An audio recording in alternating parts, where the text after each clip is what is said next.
Hello বন্ধুরা, আজকের একটি রেসিপি নিয়ে আপনাদের সামনে হাজির হয়েছি। এটা হলো গাটি কচু দিয়ে চিংড়ি মাছের ঝোল। দেখুন, আমি এখানে গলদা চিংড়ি মাছ নিয়েছি বড় বড় 6-7, আর দেখুন এখানে কচু আছে, আর নিয়েছি কাঁচা লঙ্কা।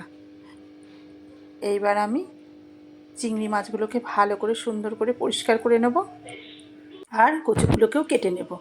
দেখুন, আমি চিংড়ি মাছগুলো ভালো করে পরিষ্কার করে নিয়েছি, আর এদিকে আলু কচু কেটে নিয়েছি, লঙ্কাগুলোও ছিঁড়ে নিয়েছি।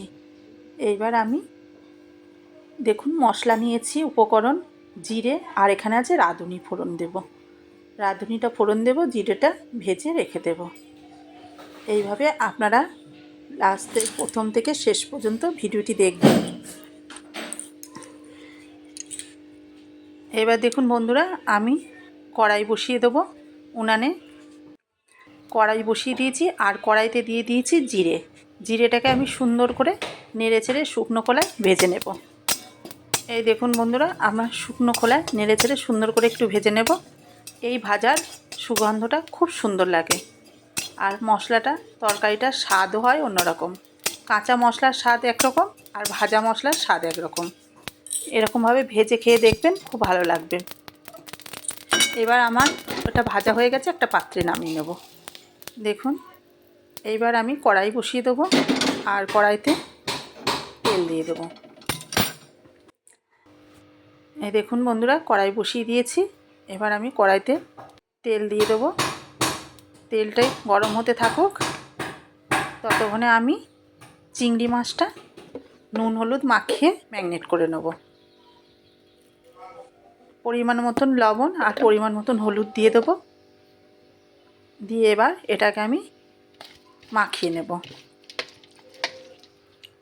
এবার আমি তেল গরম হয়ে গেছে, কড়াইতে চিংড়ি মাছগুলো দিয়ে দেবো। এবার চিংড়ি মাছগুলো একটু লাল লাল করে ভেজে নেব। দেখুন বন্ধুরা, চিংড়ি মাছ আমি এবার দিয়েছি। এবার নেড়ে চেড়ে চিংড়ি মাছটা সুন্দর করে ভেজে নেব। গাটি কচু দিয়ে আর চিংড়ি মাছ দিয়ে খুব সুন্দর তরকারি খেতে লাগে।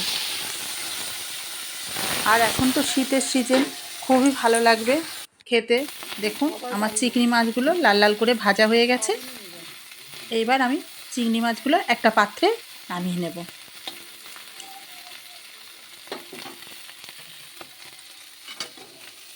এইবার দেখুন বন্ধুরা, আমি চিংড়ি মাছটাও নামিয়ে নিয়েছি।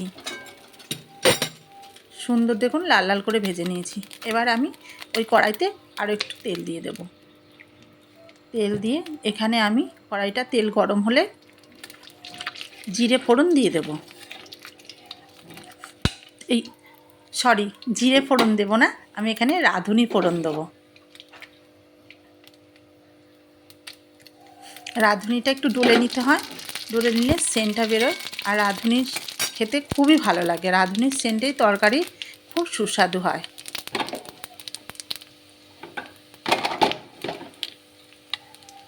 আপনারা রাঁধুনি ফোড়ন দিয়ে খেয়ে দেখবেন, খুব ভালো লাগে খেতে। এইবার আমি কেটে রাখা আলু কচু আর কাঁচা লঙ্কাগুলো একে একে দিয়ে দেবো।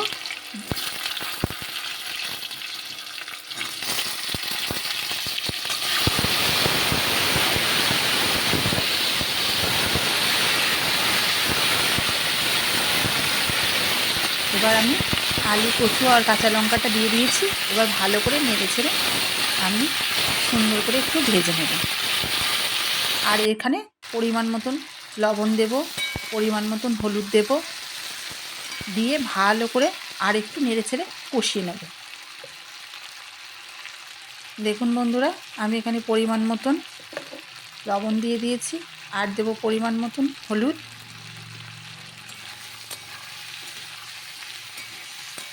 এবার নেড়ে ছেড়ে ভালো করে আর একটু কষিয়ে নেব।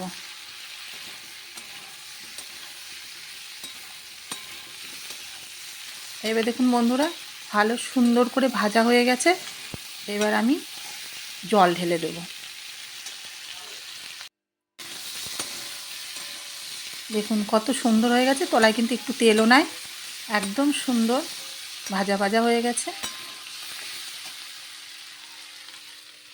এবার দেখুন বন্ধুরা, এইবার আমি জল দিয়ে দিলাম। জল দিয়ে একটু নেড়ে চেড়ে একটা পাত্রে ঢাকনা দিয়ে ঢেকে দেব, যাতে আলু আর কচুটা সিদ্ধ হয়ে যায়। এবার 10 মিনিট মতো থাকুক। দেখুন বন্ধুরা, আমি 10 মিনিট পর ঢাকনা তুলে দেখলাম যে ঝোল ফুটতে শুরু করে দিয়েছে। আর দেখুন কচুগুলোও সুন্দর সিদ্ধ হয়ে গেছে, এত সুন্দর সিদ্ধ হয়েছে। এই দেখুন কত সুন্দর সিদ্ধ হয়ে গেছে।